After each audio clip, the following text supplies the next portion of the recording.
Coming to you live from Radio Cayman Studio. For the record. For the record. Hear from your government officials, independents, and the opposition on issues that matter to you. The record. Engage in an open dialogue between residents and lawmakers. For the record. The record. Informative, impartial, insightful. This is your talk show.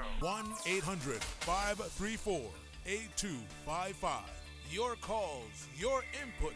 This is For the Record. And now, your host, Orit Connor.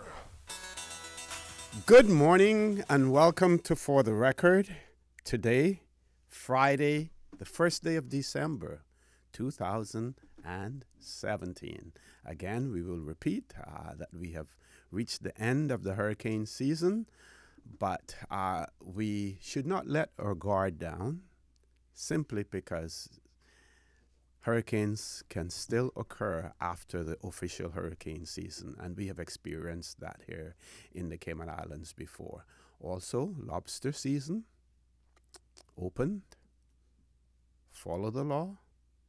What is it? 6 per boat per day.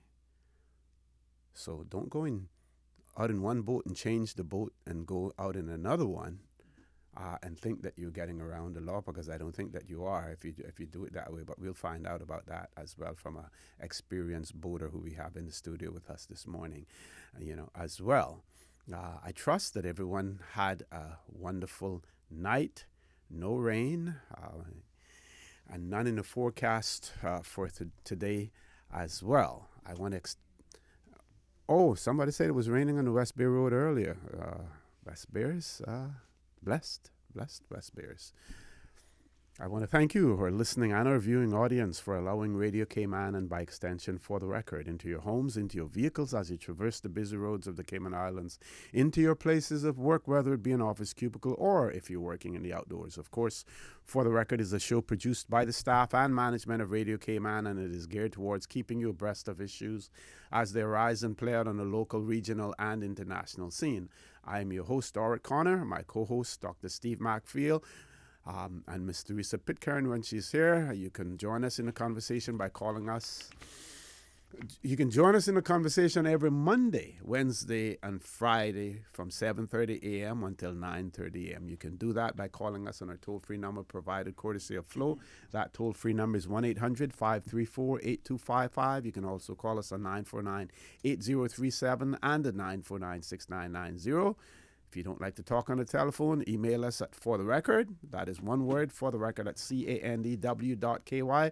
And you can also participate by using our WhatsApp number, where you can send a text or a voice note. That number is 925-3261. And please remember, on that 925-3261, we will not be answering the calls. So you send a text or you send us a voice note as well. Of course, it is our pleasure to have in the studio with us this morning Mr. Arden McLean, MLA, who represents the District of East End, and he's a member of the official opposition. Before I go there, though, with Mr. McLean, on Wednesday we had a wonderful conversation about Cayman Thanksgiving, which will occur on Sunday, the 3rd of December. It is always on the first Sunday in December, and we got into conversations about Cayman cuisine, the various cooks on the islands and stuff, and we didn't get to the list of brackers who were cooks as well, and we're extremely thankful for Miss Julie providing us a list of Minister Juliana O'Connor Cornell, I should say first, to be proper, and then I can refer to her as Miss Julie afterwards.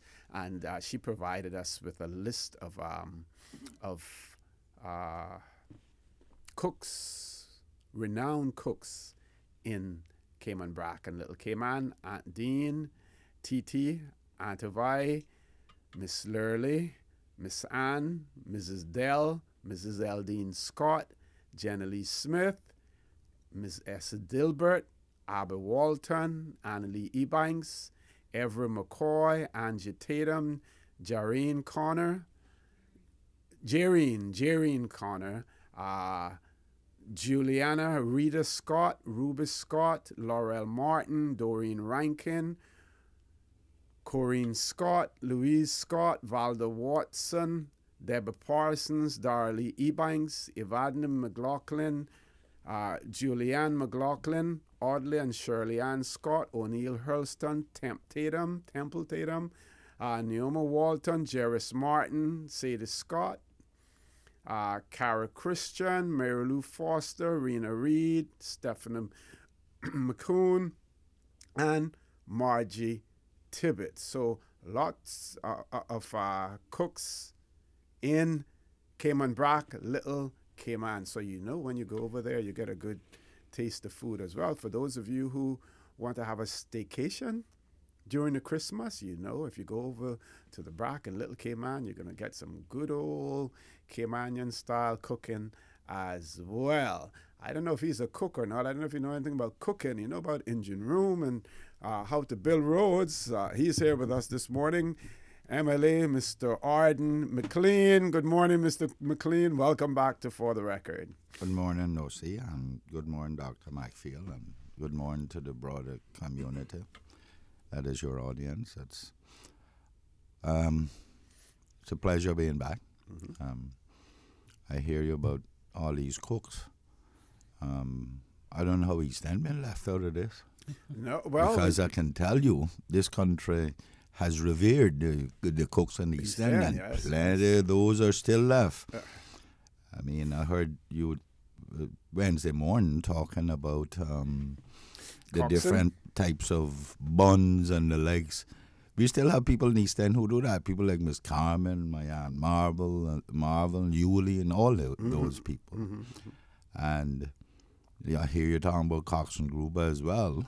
I mean, that's no different from the Gruber that there is today.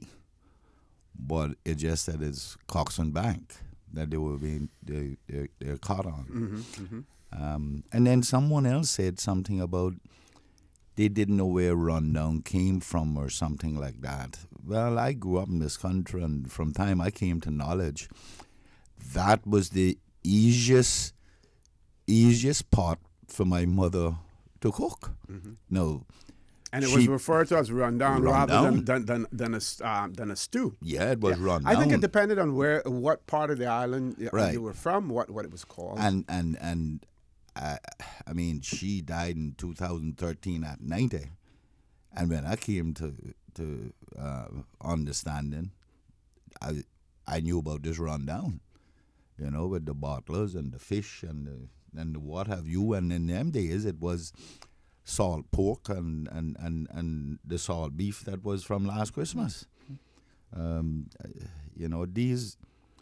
You're right, though. These are the things that needs to be repeated more often, recorded, and told in this country, so that we understand that this glory also has a story behind it, and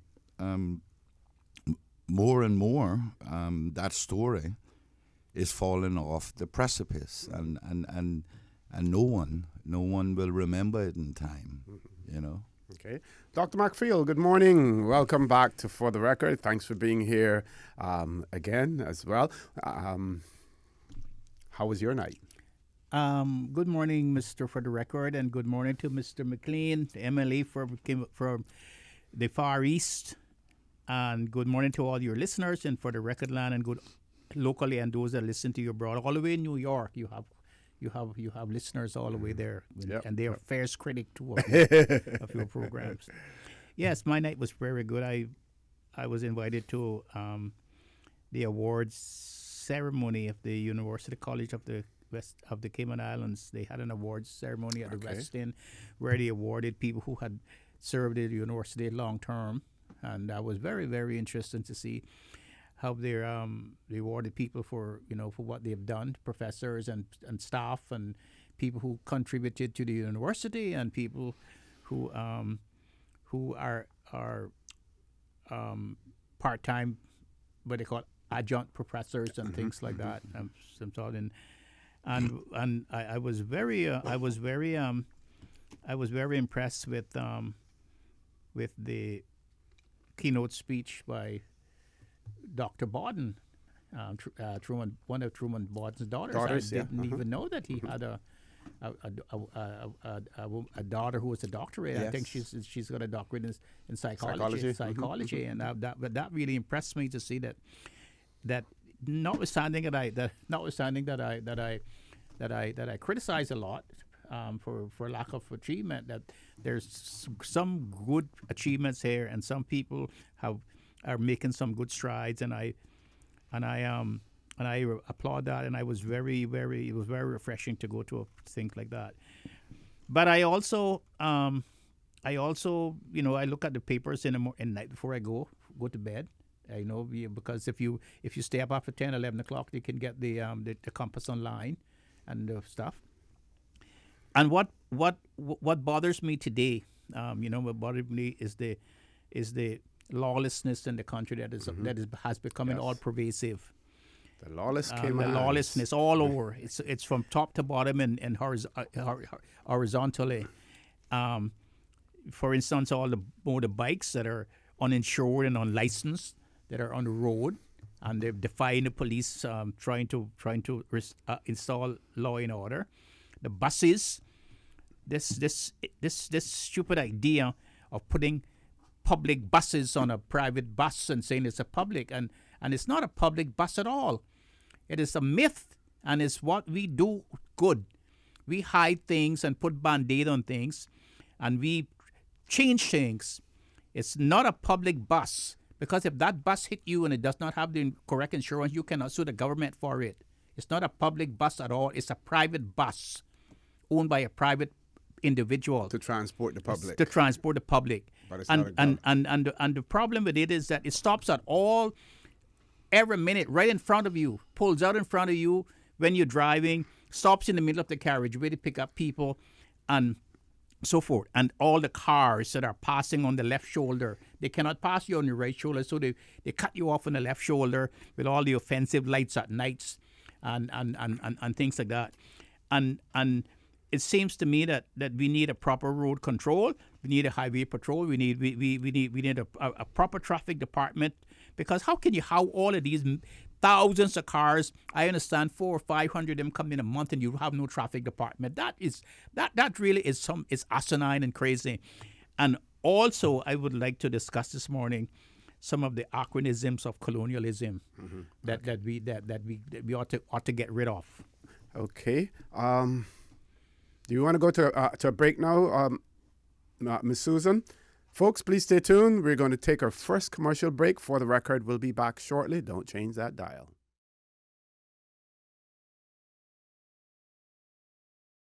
Good morning and welcome back to For the Record, where I have in the studio with me this morning my co-host, Dr. Steve Macfield, and MLA, Mr. Arden McLean. And as you know, he represents the District of East End in our legislature. We have one caller. Before we go to that caller, I spoke in my opening remarks about no rain. Well, I guess I was talking about in my area, but I have been advised that rain in North Sound Estates this morning, school students getting wet, no bus stop shelters for them to shelter under.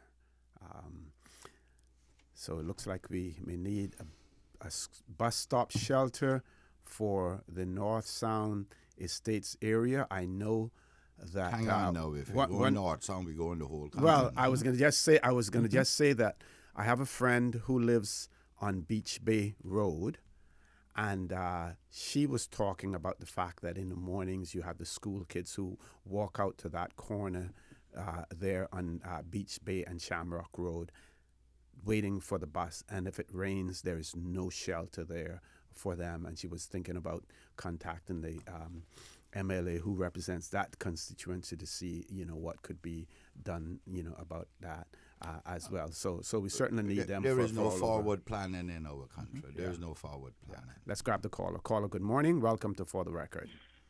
Good morning, good morning. Good morning, ma'am. How are you? Good morning. You just know when I'm on air. Good morning. I'm talking about the bus shelters for the children. I've been talking about that for some time on these radio stations, and nothing is being done about it. And then we keep doing building roads after roads, and still there's no bus stops for the kids within the shelter. But I just want to say that what Mr. Maxwell is talking about this morning is so true. And these public buses, they need to do better when they're parking. They park on the pedestrian crossing, they park on the flashing light, and nothing is being done about it. They need to be pulled down and so forth. And I just want to say that we need to start controlling the vehicles that are on this island, because it seems that we are more overpopulated with cars than we are with people. And you know what I mean when I say that. But anyhow, Mr. Arden, I just want to ask you a question you can answer when I hang up. I saw a friend of mine just a couple of days ago, and I said, "How are you, Stena?" "I know you, Stena. I'm from Gun Bay." You can answer that when I hang up. And Mr. Arden, I just want to say that in the house, you really, really cracks me up. But I'm asking you, don't let your guard down or your guns down. Keep pumping, because we need to know what's going down out here, because then it's too quiet. And if you don't pick and carry on with them inside that house, we'll never get answers to the question that we're out here wondering. So you just keep doing what you're doing and keep a little bit of humor in there, okay? But you really cracks me up. You all have a great day. Thank you very much, caller. Thank you very much. Yeah. On Wednesday, we did have a brief conversation about Gun Bay and East End as well, Mr. McLean. So answer the caller for us, please. I believe it is a little more profound in East End and Gun Bay than it is anywhere else in the country. Yeah. Because, if you ask Steve McField where he come from, Dr. McField, he got said a part of Georgetown, and he is very jealous about that little community. Now, East End and Gun Bay were, because of how the settlements were done in East End, and it separated the little communities. Gun Bay was somewhat removed with nothing in between the two settlements, so to speak. So the people in Gun Bay became very protective of their little area, and they wanted to distinguish themselves from those down in the East End proper, so to speak. And we grew up with that as I don't know. It was something to laugh at. We didn't take it seriously.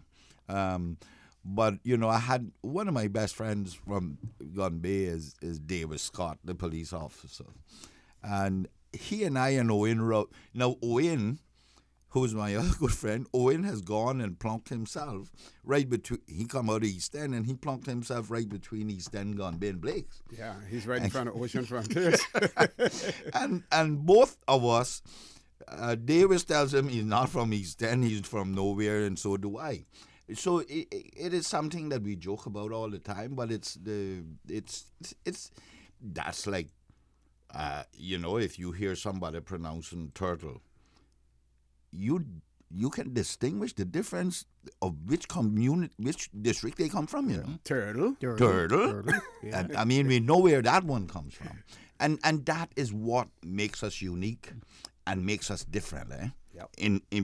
Right internally, it makes us different. Okay, we have one more caller. Let's see if we can accommodate that caller before we go to the 8 o'clock news. Caller, good morning. Welcome to For the Record.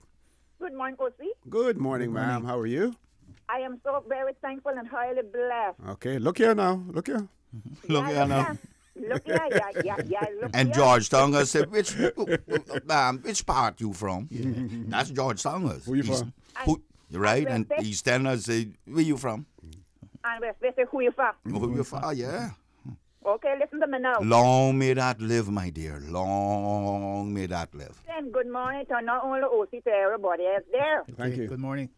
And listen, I wish you all and everyone else that loves to listen to Radio Cayman, because there's a lot that don't listen to it, a very, very pleasant Cayman Thanksgiving.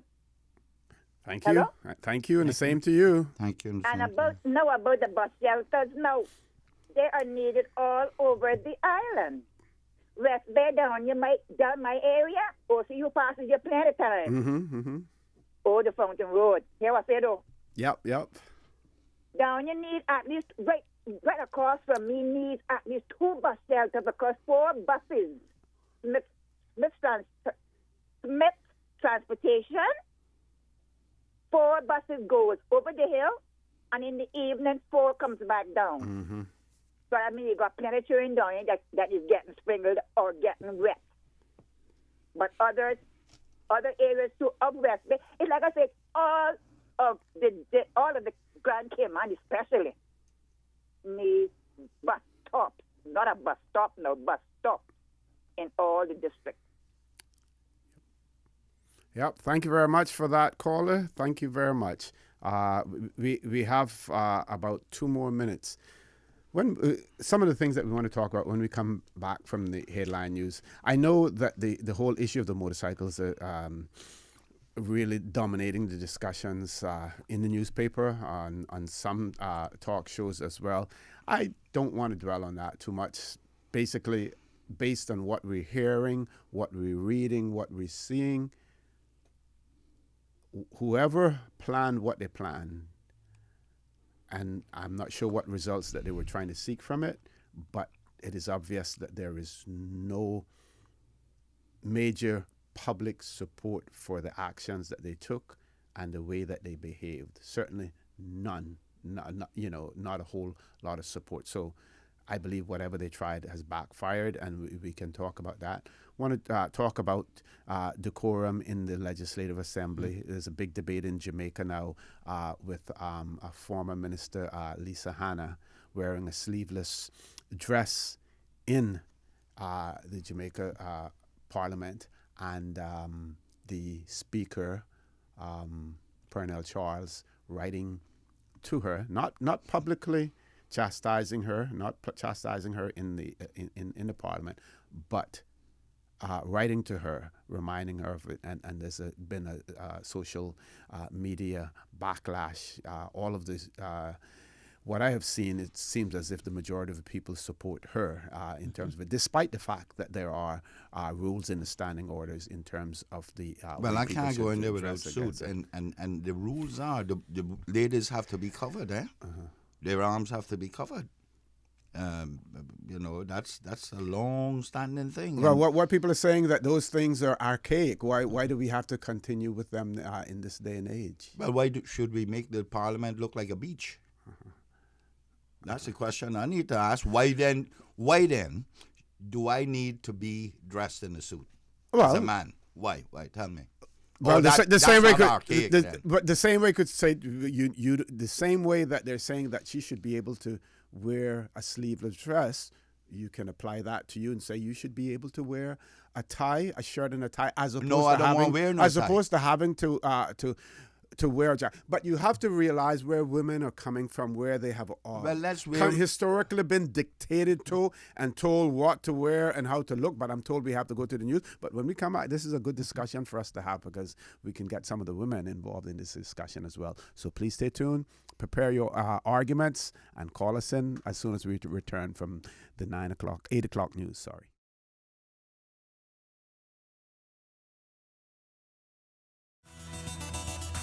Good morning and welcome back to For the Record. We have one caller on hold. Caller, good morning. Welcome to For the Record.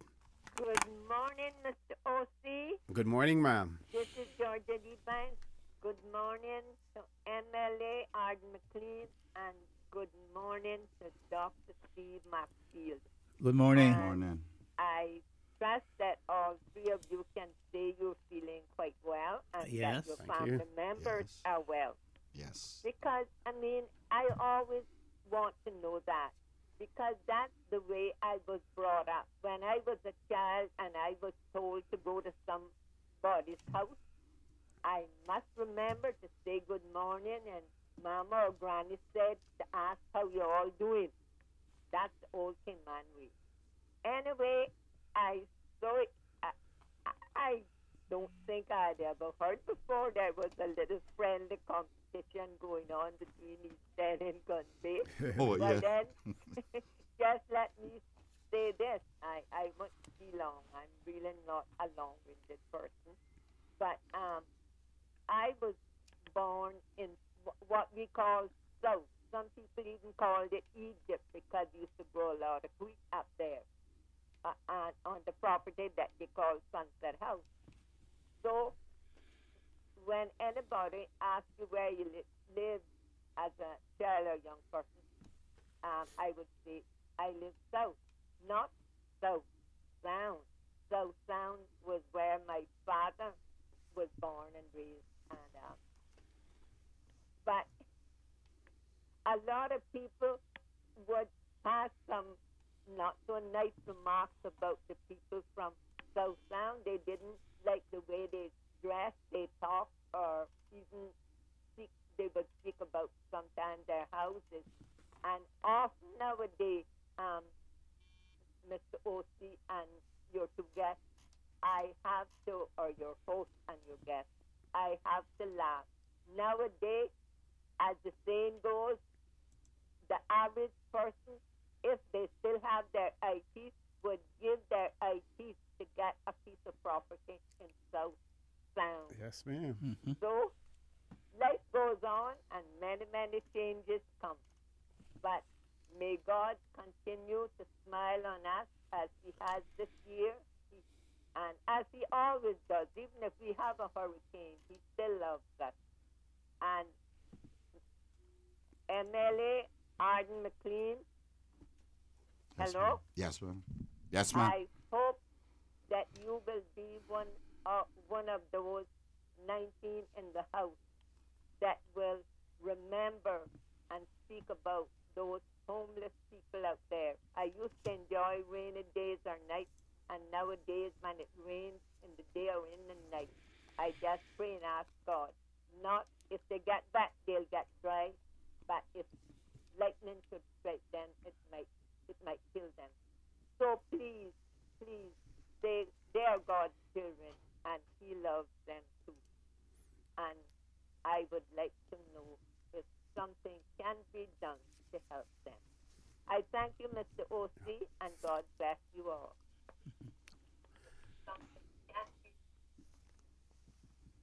I think we lost Miss Georgette on she started to fade away, her voice on the last part there. Yeah, she was leaving though. Oh, okay. Thank you very much, Miss Georgette, for that.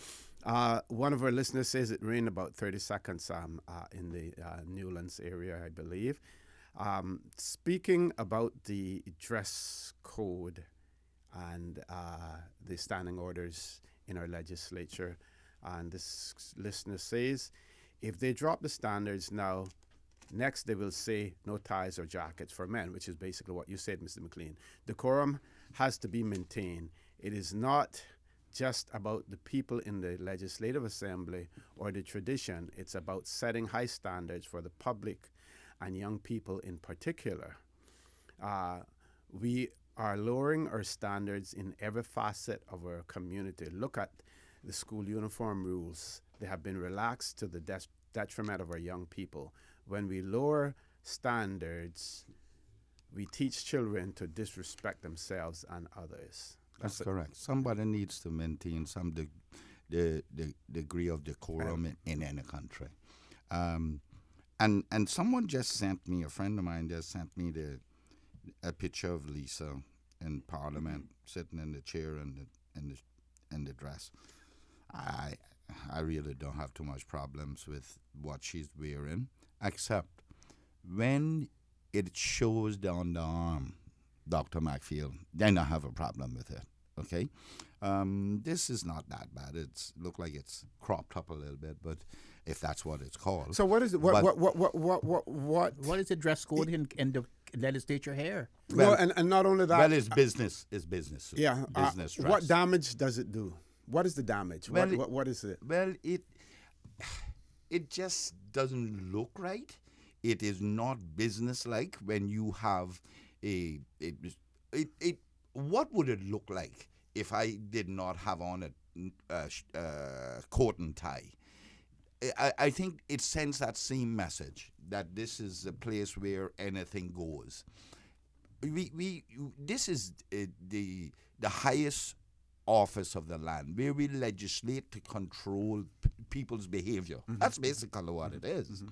And when you are going in there and it's haphazardly dressed, it just doesn't augur well with maintaining some degree of decorum in society. You don't go to a business meeting when you're negotiating with someone in a sleeveless shirt or shorts. So you agree with the Muslims then who say that women should wear the headscarf and the burqa and everything else? No, because they have their reasons. That's their custom. For doing that too. That's their custom. It's a custom, but the custom comes as a result of a reason for having that custom. There is a reason for having that. That's custom. Their custom is to cover the face. Why? There's a reason for It's that. not my Why? business as There's to a why. reason why. It's not my business There's as a to why. reason why. Our custom is to have business suits, business dress. Well, the way we have different categories of dress. The way that people are in Western the society. way that some people are interpreting the Lisa Hanna situation is that men are saying, because you wear a sleeveless dress, you're tempting me. I'm able to see parts of your body that it is tempting. That it is temptation. Otherwise, why would you object to it? I don't see it as that. I am saying it doesn't augur well with sending a message from the leadership of the country that people can just haphazardly dress to come in there. There needs to be some kind of uniformity. You're telling women how you should dress. You're telling women how you should dress. There's a difference between saying that you can't wear a sleeveless dress than to say that you must wear a jacket in there. Because what a jacket does, a jacket covers, listen to me, a jacket covers what? Long sleeve shirt that you have on. So, you're not exposing anything at all. So in the case of the woman with the sleeveless dress, it speaks something. Why don't you then say that she should wear a jacket just like a man? This has nothing to do with the sexes. It has to do with the office, well, the whole. So tell me then, that's a chauvinistic approach to it. No. See, tell me then, under normal circumstances, if you support that in that office, would you support me going in there in a muscle shirt? No, my argument is that women should not be dictated to in terms of how they should how they dress. I get your point.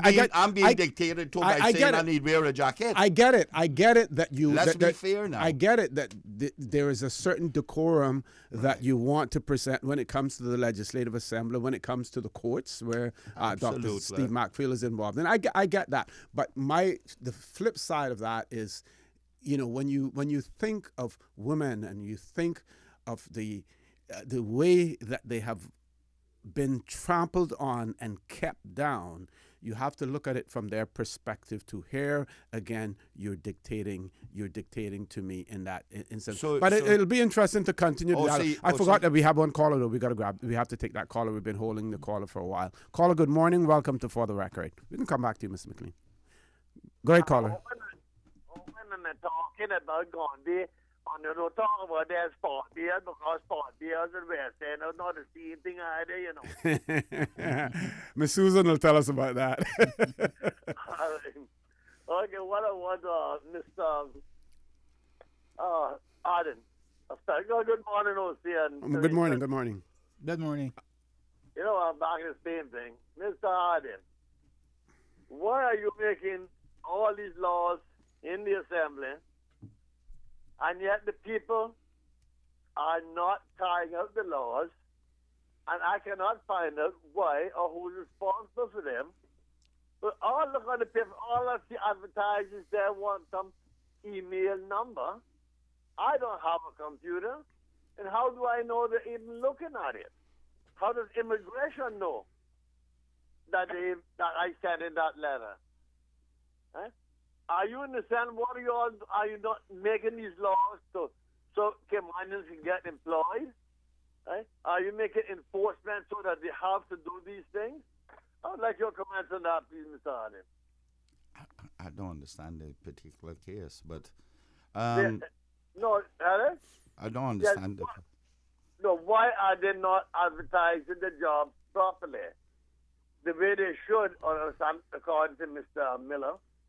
Okay. And why is immigration granting these permits to people with insufficient application? Application are not filled out completely. Caller, I think we have covered that so many times, and we have put up a robust defense in terms of what is required. Whether or not the government agencies are abiding by that is another story. But we try to hold them to that. I think, though, that if you have a specific incident in a specific case, and it's certainly not one that we would try to solve here, but you should address that as opposed to just speaking in general terms, because you may find that then we can focus on a particular issue rather than generalizing the whole issue. But we're going to ask you to leave us there, caller. Let's go to the next caller. Good morning. Welcome to For the Record. Good morning. I will be very short. Take your time. I just giving a woman's perspective on the argument before. Yes. I honestly don't see it as being sexist or even a man telling a woman what to do. It's like Mr. Arden said, there are rules and there are regulations, and they go both ways. So, if the rule is that you dress a certain way, then you dress accordingly. So, and I love the example that he gave about him wearing a muscle shirt. No, you don't want to see me in that. Yeah. So, I agree with him. First time I kind of disagreed with with OC, but yeah, it is the first time. Come on, now you got to disagree with him more than this now. Okay, thank you guys. Thank you very much. It'll be interesting to see what the other women in Jamaica, in the Jamaica Parliament, what they have to say about it. Absolutely, well. but each Parliament, each assembly, make their own rules. Yes, but the general rule is that you have to be properly dressed. There are certain conventions that you have to seek permission to enter, which is what you do in court, Mr. Dr. McField. Seek permission by actually bowing at the chair. You don't have to get the bow back, but you don't make him or her catch you coming in without bowing. Yeah. So and those are certain things. So they're all uniform across all members, regardless of the sex. Right. So, but you use the term properly dressed. So why not then review the terminology? What is proper dress in the 21st well, it century? says business what is dress. proper? Yeah. What is proper dress? Because what was proper dress in the 14th, 15th century? But that has changed. All of that has changed. Well, we don't have to go that far because I remember it has changed significantly, and I have seen the ladies in our assembly come there in pantsuits and the likes. So in those days, it was about dresses. Okay. We're going to come back to Dr. McField as soon as we come from this commercial break, because he has another perspective that he wants to bring to this discussion as well. Please stay tuned for the record. We'll be back shortly.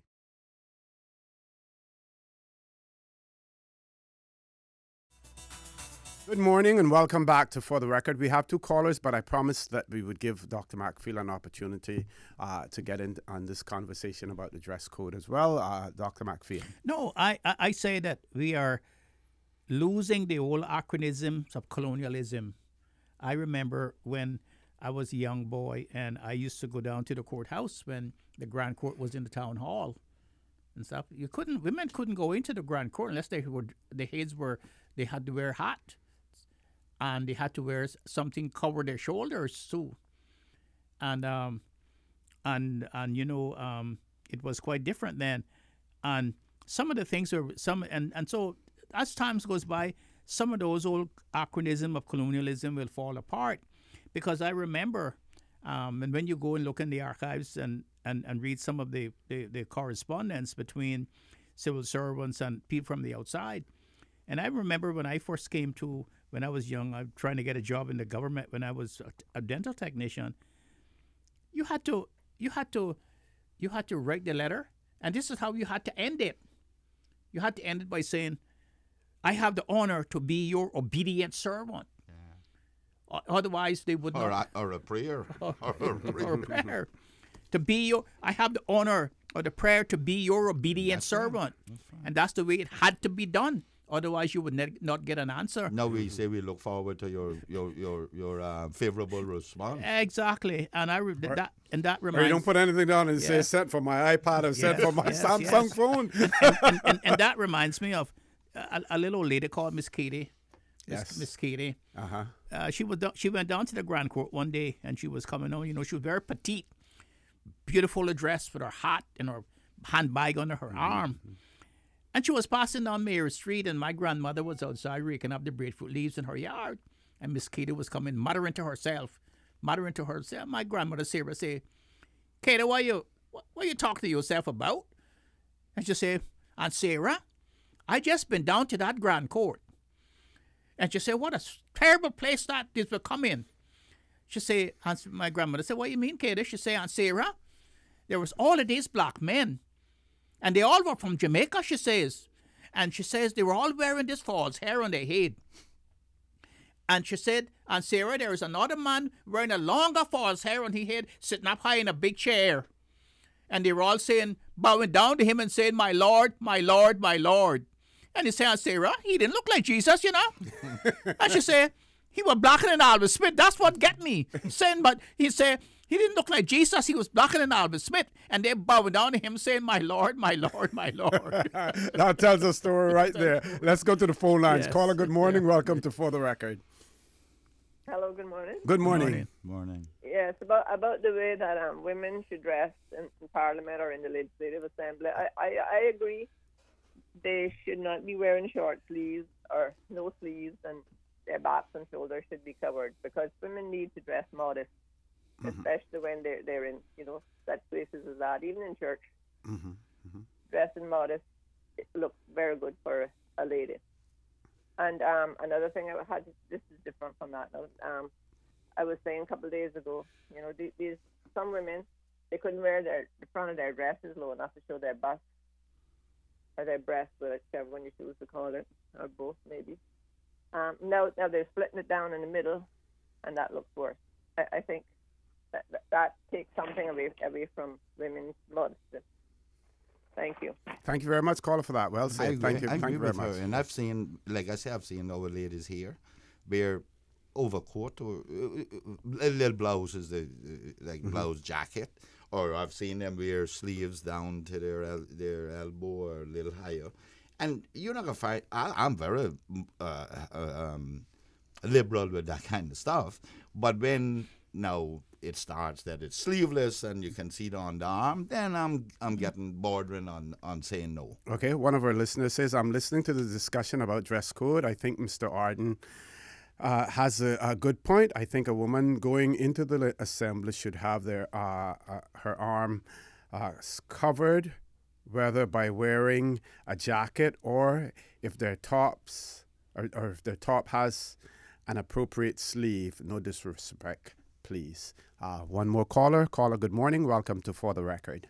Good morning, gentlemen. Number one from the Brack. Good morning, number one. How are you? Morning. Mr. McPhee, special to you. Good morning, number one. All right. I'm trying to live while I'm dying, OC.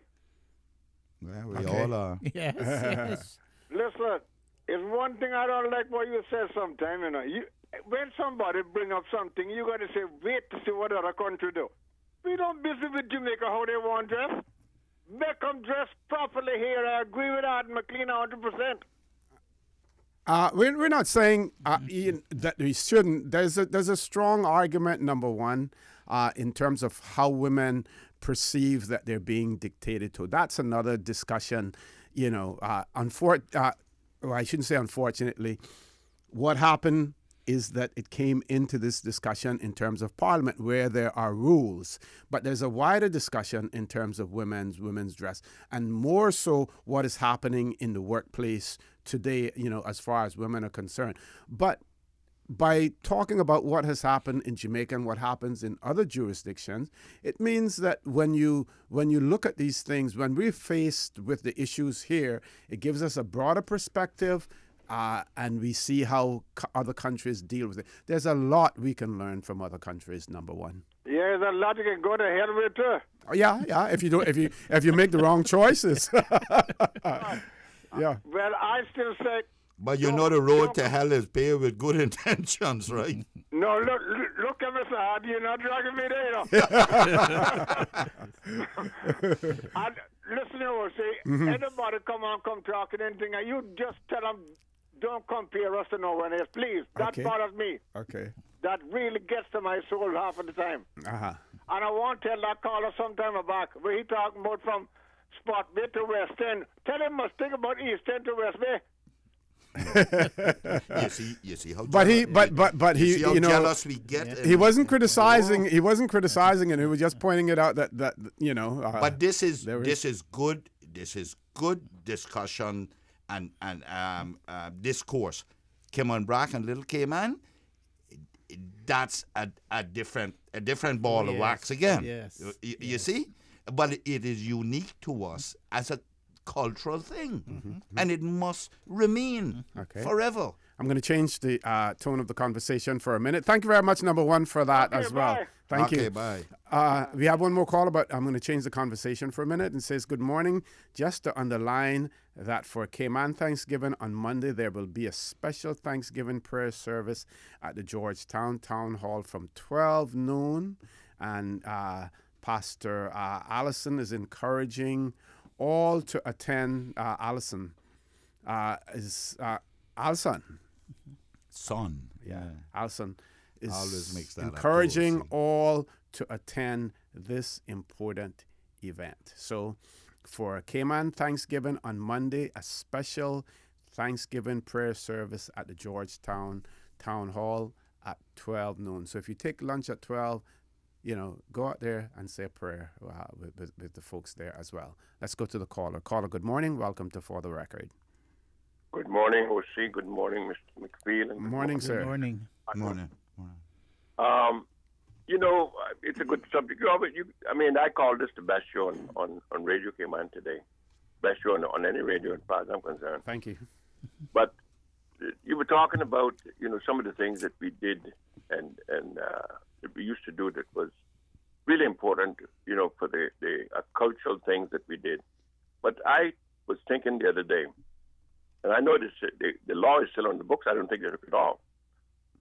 But I'm driving down in Georgetown, and there's two young ladies. They couldn't have been more than 15, 16, 17 years old. And they're running around there with swimming trunks. And this is what gets me about Cayman. We don't, because, again, we're going back to one thing. They think somebody's coming here and spend $2. They don't want to insult nobody by doing the right thing.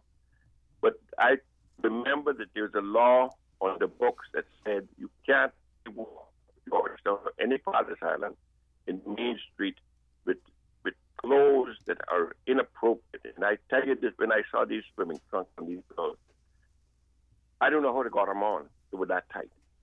And these are the things that gradually we let it happen, and then the deterioration begins.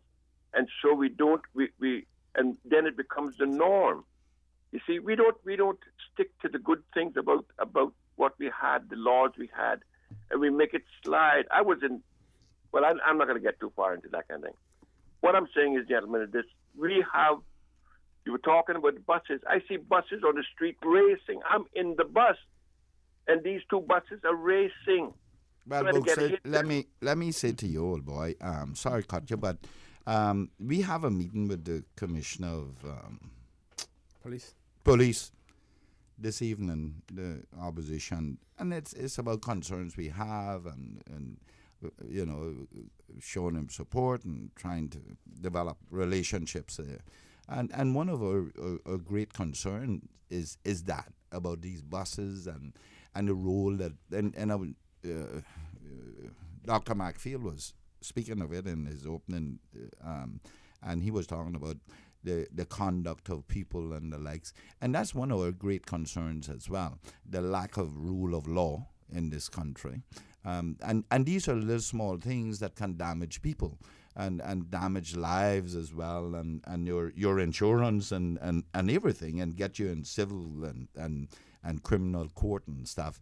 And those are some of the things we want to do, because everybody's hiding from it. The police thinks that it's the public transport board to enforce it, and the public transport board believes that it's the police to enforce it on the roads if the laws are being encroached upon. And you're right. It becomes a bother.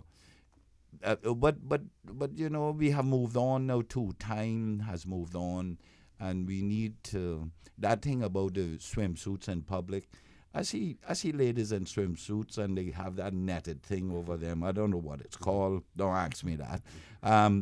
But that was in the day of Miss Annie. Miss Annie was the one who brought that to the Legislative Assembly. And I don't know, God bless her soul, I don't know if it was out of her being so conservative, or that because of her size she couldn't wear any. But that's not nice. That's not nice. I mean, not nice. That's a fact. But I think she was the barometer of morality. We have to go to a break, but I want the caller to finish up before we go to a break. We want to give him an opportunity to finish up. Caller, are you still there? Yeah, I'm still here, man. And again, thank you, Woody. The thing I'm saying is that once we let things slide, it gets worse and it gets worse. When I heard about Sunday when they were talking about motorcycles and they were pelting the police with bottles and all this kind of thing, that was in the newspaper, so I guess it must have been true. And the fact is that when things like this happen, we must stop and think, because it gets worse, because then it empowers these people who are doing these things when we don't do what we should do about it. I mean, you hear him talking about this crap in the Philippines, Duterte and all them guys there. Well, he saw something that he had to do something about. Well, now you see, the criminals are now worried because Duterte said, I'm going to take care of this business. And he's making Philippines a better place by doing some of the things he did. I'm not agreeing. Well, that's another topic for discussion. I can't say that I agree with you with that, but that would have to come up another time. Caller, we're going to ask you to leave us there. We have to go to a break now. Folks, please stay tuned. For the record, we'll be back shortly.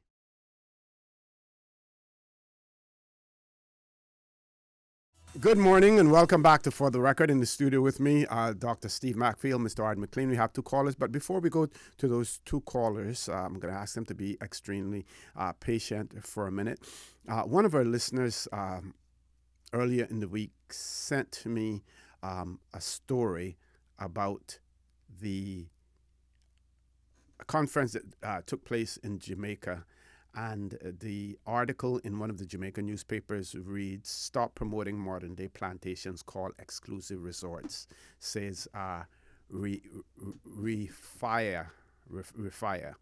And he says Secretary General of the UN World Tourism Organization, UNWTO, has strongly urged Caribbean tourism stakeholders to stop promoting modern-day plantations called exclusive resorts. He made the call in a no-holds-barred speech during the day two of the UNWTO Global Conference on Jobs and Inclusive Growth that was held at the Montego Bay Convention. And as a side to that, I'm not sure whether or not we sent a delegation to that or not. He says he was obviously not concerned about ruffling feathers, as he warned against the practice of building 5-star resorts in 3-star communities where the citizens were not part of the transformation.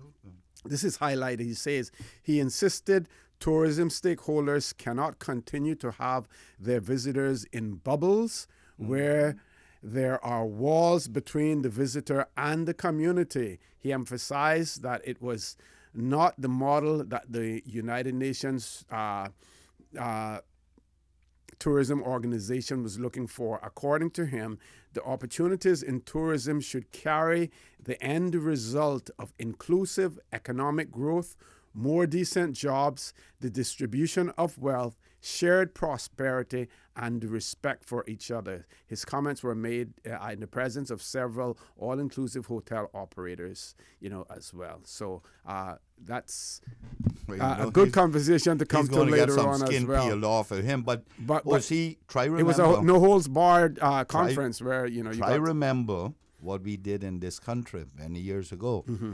It is not outlawed, but there's a policy in this country that no all-inclusive, I want everybody to remember that. Yes, yep. And that was done to stop those all-inclusive clubs coming to this country. Because there was a particular one that wanted to come and set up where the old Galleon Beach spot was. Not the oldest one, but the old one where the Westin is in that area now. Yeah. And the thing is, it does not achieve the objective of the community benefiting. Mm-hmm. It can benefit more when you don't have an exclusive. Two callers. Let's go to the phone lines. Caller, good morning. Welcome to For the Record. Good morning, caller. That caller may have left. Doc, you wanted to say something. Sorry. Oh, I said that was in the era when we were very protective about our tourism product, and when everybody was inclusive, it was all inclusive. But that's not so today. What has happened over the years so that the same people who came here as tourists, as to enjoy themselves on the sun and the sea and the sun and the scuba diving stuff, they're the same ones who went back to their country, got some money, got some bag money, came back, and we gave them a lot of concessions to build the places, to build their condominiums, to build their hotels, and to build us out of the picture. Mm-hmm. And not only that, but what they've done now, that they have also gone and prevent us from using the beach, and prevent us from getting to the beach that we have been using for 200 and 300 years, because the prescription law 1882, and that's a long time ago. That's a long time ago. That says that we have the right to use these beaches and to use the stuff, and the access to them. And we allowed our own people who make the laws for the country. They're sitting down doing nothing about it. I saw something the other day in the newspaper where I think they led people in the legislature, I don't know if it was Mr. McLean or who, were asking the Attorney General something about how he's going to proceed to protect the people's rights, and they was, I think it was the Compass, or it was either the Cayman News Service saying that he was floundering to get an answer, but you shouldn't have to flounder to get an answer, and the rights do not have to be recorded. It is a prescriptive right. It is, and the rights are indefeasible. They cannot be taken away. Not only that, Steve, the other thing, it was me questioning him. Yeah. And for God's sake, don't say that legislators are not doing anything. I've been on this now for years, bringing motions. But also, Steve, the ones, and this needs to be interpreted, the ones that planning require be placed for by virtue of your properties being big, 200 feet, I think over 200 feet, you need to provide a 6-foot right of way to the beach. Those are not being dealt with either. But Steve, the key is, which I thought of recently, and maybe I'm slow, once that right of way by law, planning law, is provided, over the span of 20 years, there is an overlay by the prescription law. Mm-hmm. And then it becomes a prescriptive right-of-way because it is used for 20 years. That is what the prescriptive law says. The prescription law says. Once that right-of-way to the beach, along the beach, is used for 20 years, it becomes indefeasible. Okay. Indefeasible means it cannot be taken away by nobody. Nobody. We have that caller that we may have lost earlier. Caller, good morning. Welcome to For the Record. Good morning, gentlemen. How are you hearing me now? Hearing you loud and clear, caller. Yes, good morning. Good morning, everyone. Good morning to all our listeners. You all, Mr. Arden and Mr. Steele, being ex-seamen that traveled many places over the world. That's and right. I want to mention something about the company that many Caymanians have to thank, the National Bulk Carriers, and the company that bought them out, Stena Bulk, when they were bought out by Stena Bulk. Several Caymanians still remained on the ships working and doing the same thing that they did when it was owned by National Bulk. Okay, I'm here sitting at the lighthouse, Cayman Brac, at the highest point of the Cayman Islands, watching Stena's biggest, one of their biggest super tankers, the Stena Sunrise, passing here, loaded with American crude oil, going to China. And the journey will take 40 days now from Cayman Brac to China, doing 12.6 knots, talking about the life of a seaman. And all of you that have been seamen and traveled these long voyages from Rastanura, Saudi Arabia, to California, and to Marcus Hook, Philadelphia, and all of those places know what the life of a seaman is. So, kudos go out to Stena Bulk, National Bulk. I was saying that Daniel K. Ludwig, I would like to see a statue made of that man in remembrance and recognition for what that man has, the role he has played in the Cayman Islands, well-being and providing the employment that he did for so many years for all of the seamen. As the information I gathered, at one time, Cayman Islands had 3,000 active seamen, imagine. And today we only know about 2 active seamen, which 3 active seamen among that group. Mm-hmm. Yeah. Caller, I'm going to have to interrupt you there because we have to go to our headline news at 9 o'clock. I don't know if you want to stay on or if you want to call back, but I apologize for the fact that we are forced to go to our headline news now. Please stay tuned for the record. We'll be back shortly.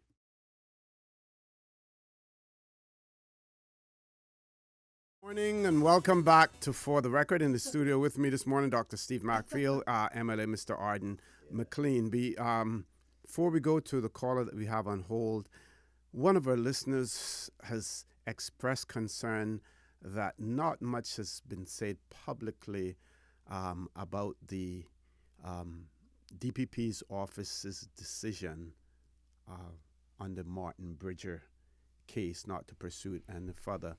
And they express concern, and I have no factual evidence to back this up, and no insinuations are being made, but they expressed concerns over the fact that they believe that in the DPP's office was now works a member, a person who was a member of the Tempura operation as well, and questions whether or not the decision not to pursue the Bridger case, what the reasons were, for that. Don't know well, if anyone wants to comment. I trust everybody recognizes that the DPP power extends to even civil suits in this country. Mm-hmm.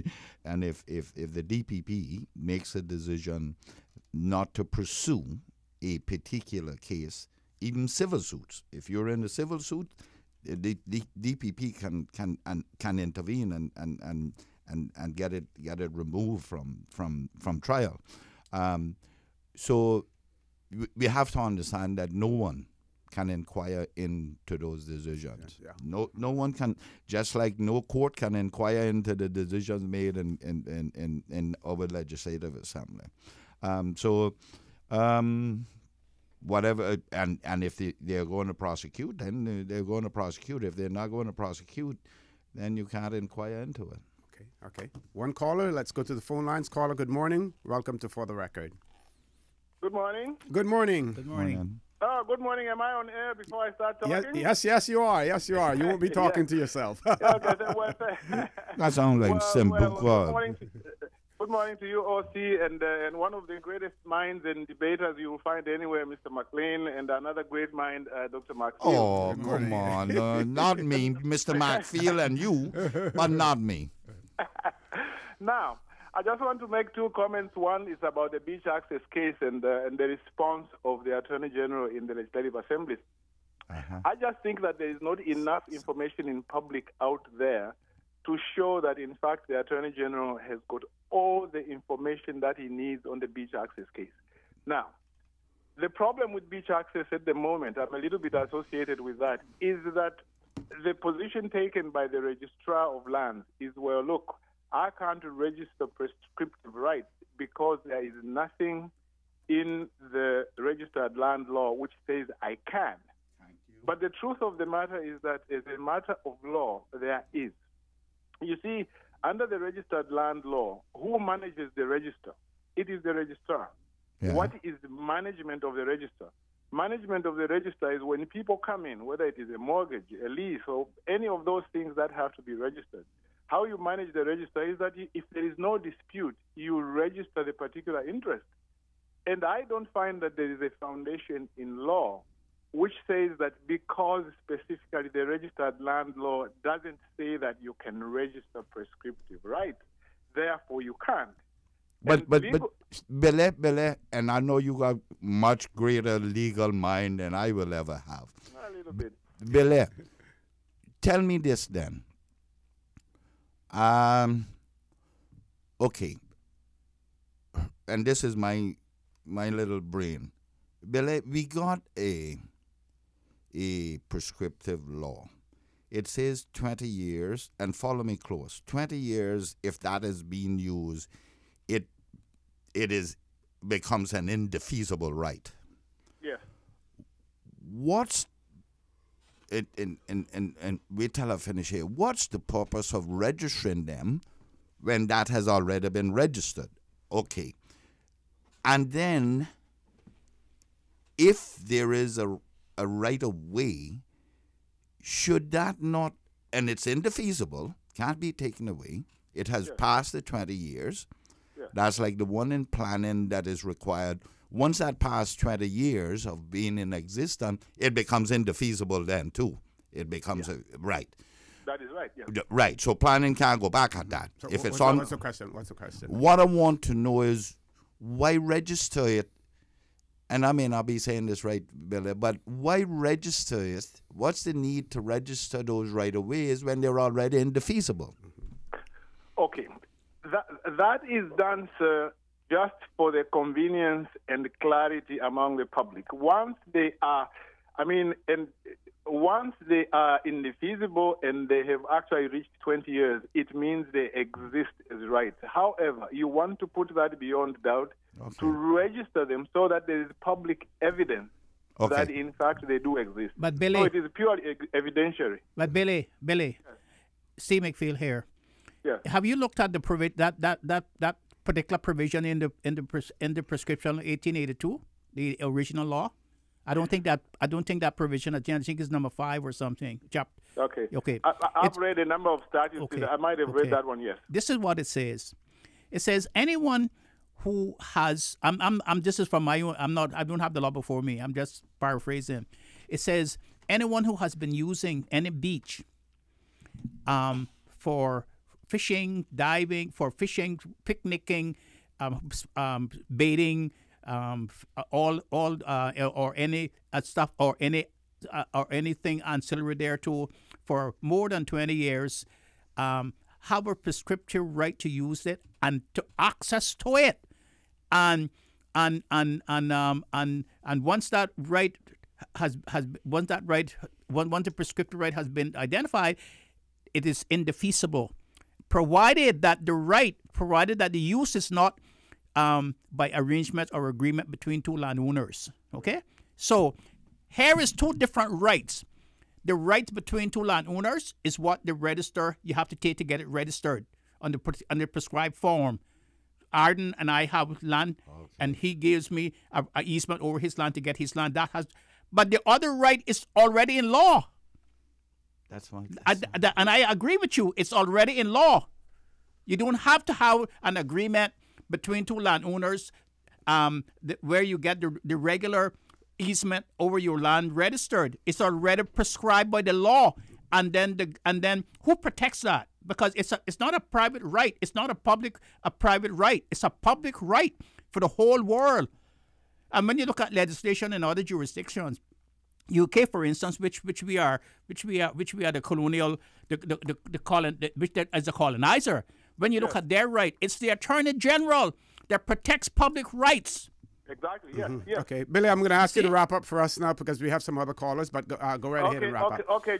Just one little 4-line legislation I want to read. Okay. Section 38 of the interpretation law says this: where in any law power is given to any person to do or enforce the doing of any act or thing, all such powers shall be understood to be also given as are reasonably necessary to enable the person to do or enforce the doing of the act or thing.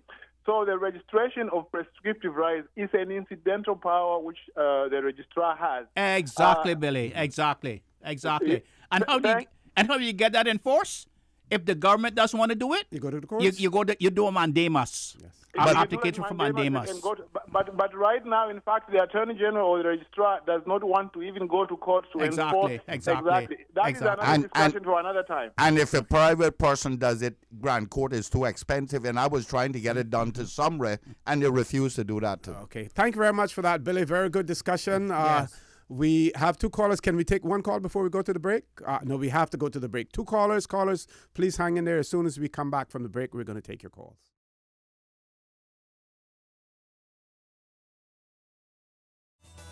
Good morning and welcome back to For the Record. In the studio with me this morning, MLA Mr. Arden McLean from the District of East End and Dr. Steve Macfield, my co-host. 2 callers. First caller, good morning. Welcome to For the Record. Good morning, caller. I'm hearing some background noise, like a phone line is open. Next caller, good morning. Welcome to For the Record. Yeah, hello. Hello, good morning. Hi, how you doing today? Fine, and yourself? Not bad, man. Not bad. Thank you. Good morning to you and to Mr. Arden, to Mr. Steve, and I don't know if Miss Teresa is there. I mean, just not too long tuned in. Teresa not here. Okay.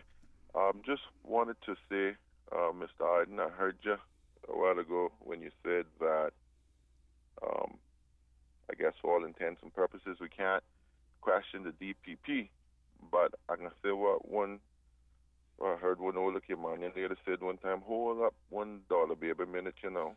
But hold on now. So we can't question the DPP, but can we call for a commission inquiry in regard to the whole entire tempura operation? Is there something that this country is not supposed to know? Because I would love to have a view on why the DPP didn't pursue any charges against Mr. Bridger, but I don't, and that is because I don't understand at all what it is they were even considering to start with. I mean, a few years ago, we had a magistrate or a sitting Grand Court judge who was arrested. We paid lots of money. We lost a police commissioner. Perhaps it impacted the decision-making surrounding another one coming. We've been paying left, right, and center. We probably paid off Mr. Kernahan. I don't even know. We had local Cayman senior police officers who lost their job or certainly was impacted as a result of it. We've seen havoc wrecked in many people's lives, and I bet if you asked 10 Caymanians what they know about tempura in any detail, you may find one, and you'd be lucky to be able to sift out what took place in this country. I mean, did we have an espionage thing? Did we have what happened? And we, the Caymanian people, paid for all of that. Isn't there something where we can call for a commission and inquiry so we can better understand what happened, or does the FCO in the UK have that log barreled and shut down so that we'll never know what happened? Good question. Call a good point. No, but Ozzy and Doc, you can weigh in on this. Their default is always going to be it's not in the public interest. Let's look at the girl that stole all that money from NCVO. It was the home, the old folks' home, right? The act is a criminal offense. But because the husband paid it off, it's not in the public interest to pursue it. That's their default. But when it comes to you and I... They use it selectively. Absolutely, they use it selectively. And when it comes to you and I, my son, you and I must be prosecuted to the extent and use the public interest, the public's money, to make sure that a foot is placed upon us at all times. Okay, go ahead. And when you look at the Constitution, what it says, if it's not in the interest of the British government, absolutely, it's not going to proceed. Yeah.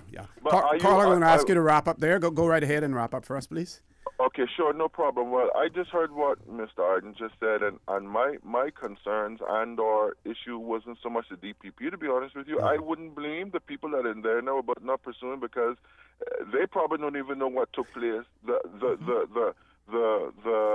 I'm asking as a representative, Mr. Arden, and those who represent us, if they shouldn't call for a commission inquiry. I'm not worried about the DPP at this point in time, and why isn't that taking place? We're not talking about the DPP's office right now. Isn't there a responsibility for those who are in power, who are our leaders, to say, we need to know what happened in this country? Not unless the sitting government at that time had some inkling or insight and made supporting decisions to that effect, because I don't even know if it's not in the Queen's interest. Maybe the Queen will come here, I'm talking about the FCO, that is, and her representatives via the governor's office may say, well, it's not a problem with us. How do we know that? Well, let me give you two examples, Thank you very much, caller. And then you can determine from that, my friend.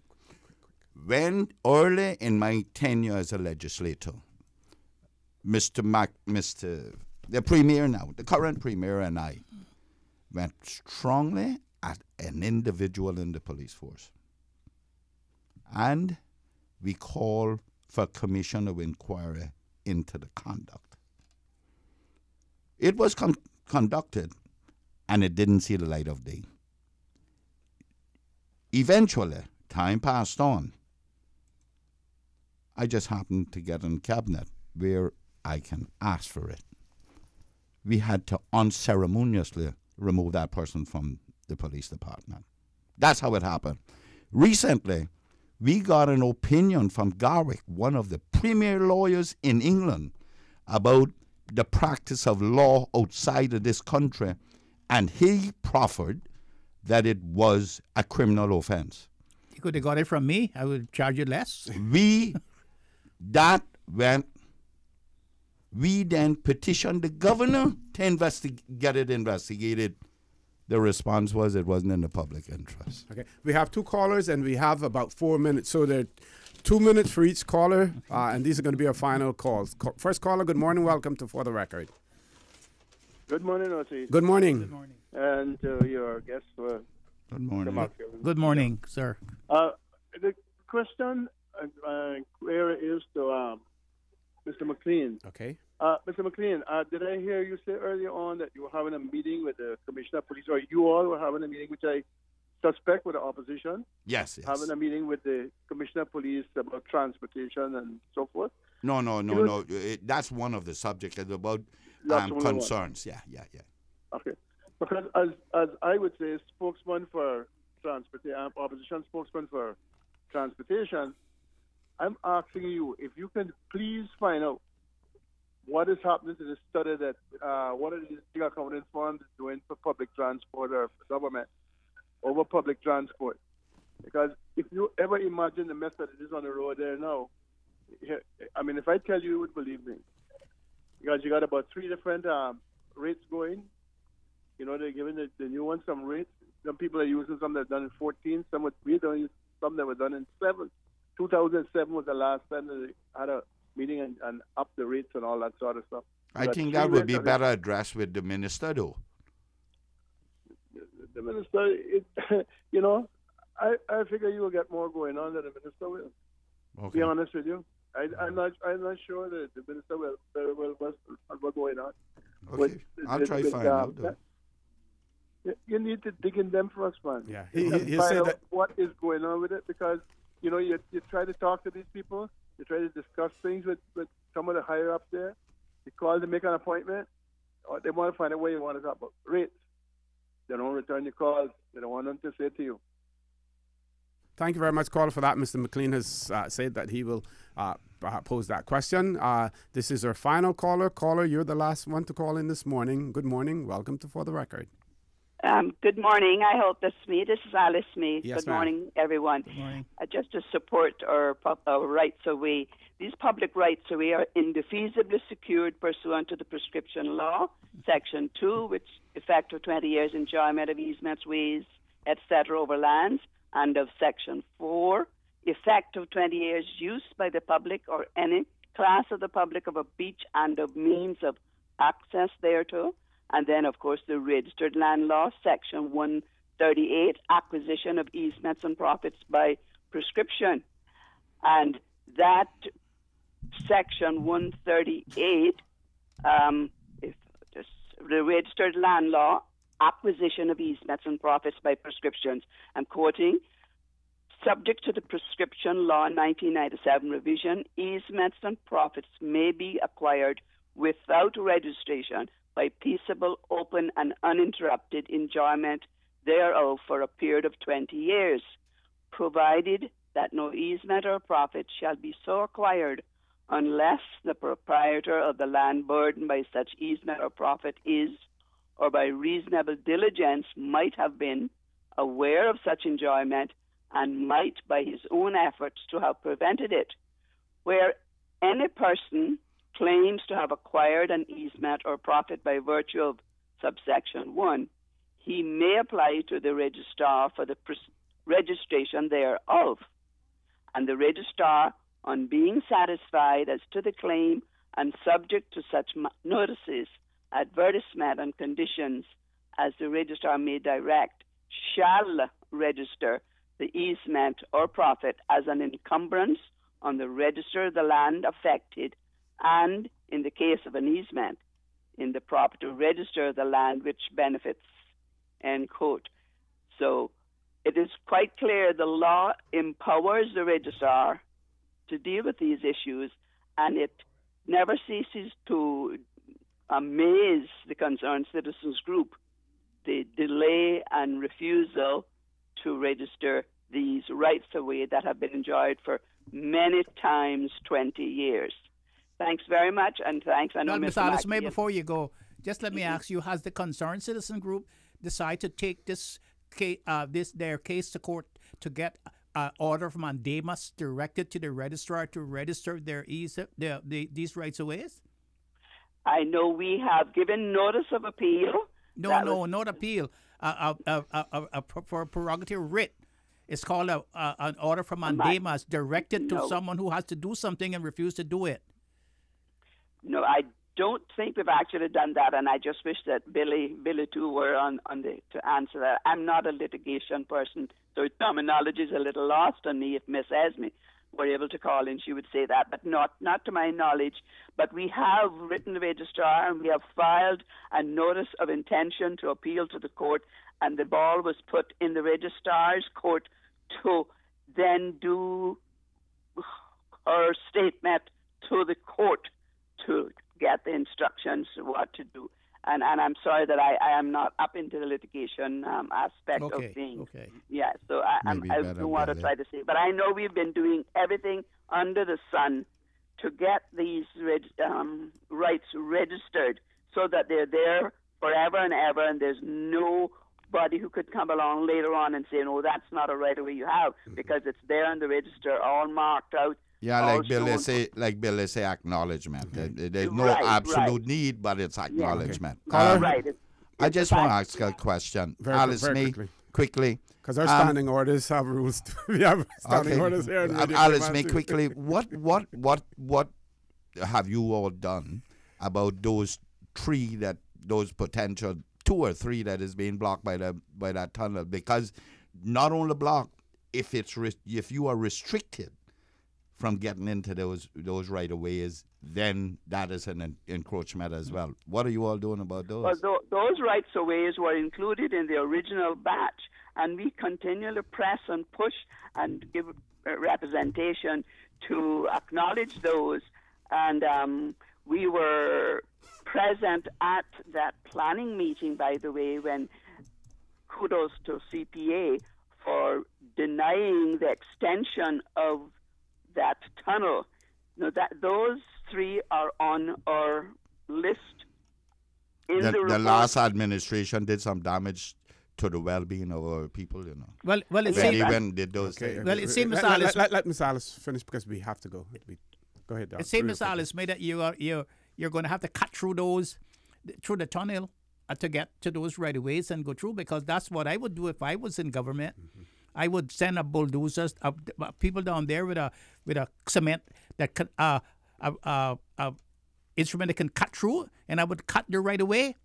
Whether it's 6 foot or 10 foot right away, well, I don't know what it is, but I would cut through the tunnel so people get through there. You have to go by the horn. Same government that has given them the permission, or and you can't accept relocation of it. Very quick wrap up, Miss Alice May. Very quickly. Yes, Mr. McField could explain. The word indefeasible means you can't touch it, you can't do it, you cannot make it narrower, wider, anything. It's there for eternity. That's right, ma'am. From our perspective. Okay, thank you. And bless you all for keeping this subject, in the eyes of the public. It is of more than public interest.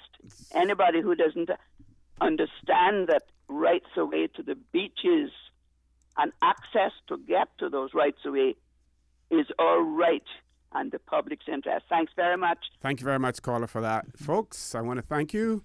I want to thank our guest this morning, Mr. Ard McLean. I want to thank my co-host. I want to thank all of our listeners, all of our viewers for allowing Radio Cayman, and by extension for the record, into your homes, into your vehicles as you traverse the busy roads of the Cayman Islands into your places of work, whether it be an office cubicle or if you're working in the outdoors. I also want to remind you that we are our brothers and our sisters keepers.